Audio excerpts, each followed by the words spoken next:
In March 2025, the Centre of Social Justice released this report which has sent a couple of shockwaves across the UK, especially across the media. And just to give you a little bit of a sort of preface and some context on what this report says, at the start of the report, Andy Cook, who's the CEO of the report, says, "We listen to those working on the front line, the teachers, the youth workers, the charities, and the parents who day in, day out see the struggles of young people.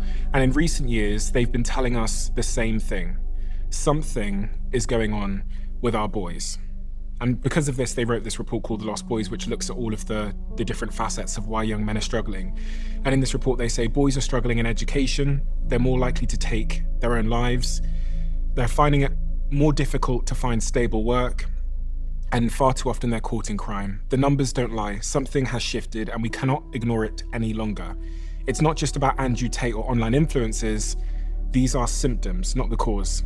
The deeper truth is that too many boys are growing up without the guidance, discipline, and purpose they need to survive. And there's some frankly horrific graphs, which actually sent the CEO of my company, a lady called Georgie, into quite an emotional state. She texted me and told me she was crying looking at some of these graphs, which we'll talk about today. The forgotten 25% of the population, or whatever. They are the forgotten portion of the population. Young men are, and it sucks. It sucks that they're going through what they're going through, and there really isn't anyone to help them, to teach them.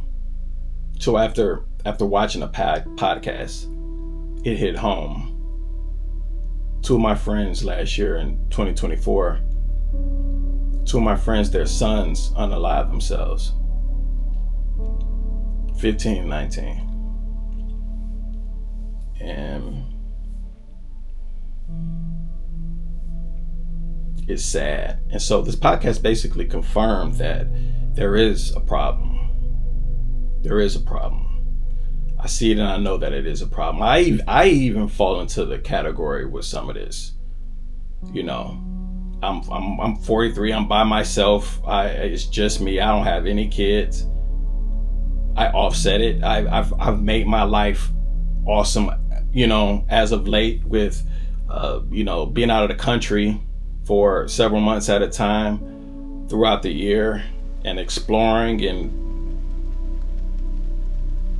I admired Indiana Jones when I was a kid. And so it's like I'm Indiana Jones. I'm going off, I'm having these adventures in other countries. And then I come back here to America to work. I'm a software engineer. And then I'm going to go and be Indiana Jones again and explore more and see more and do more. But it hurts my heart to hear that young men are struggling as bad. And it makes sense though. It makes sense. They are the